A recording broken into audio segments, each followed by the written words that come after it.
Hi friends, welcome to Ftopreview.com. In this video, we're learning how to hide this search box in Windows 11. So it is very simple. You can simply right click on your taskbar, then go to taskbar settings. Then you can see this option. I'm using Windows 11. So here is an option for search, and there is a click box. Click on that. Then you can see hide search icon only, search icon with label and search box. You need to hide this one.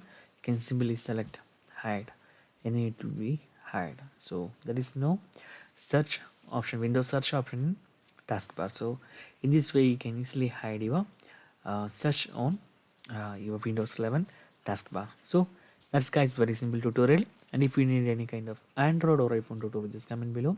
I will post my replays as video so I can easily watch and understand it. And if you enjoy this video, please like, comment, share and subscribe our channel for getting more videos like this. Thank you so much for watching. Have a nice day. Bye bye.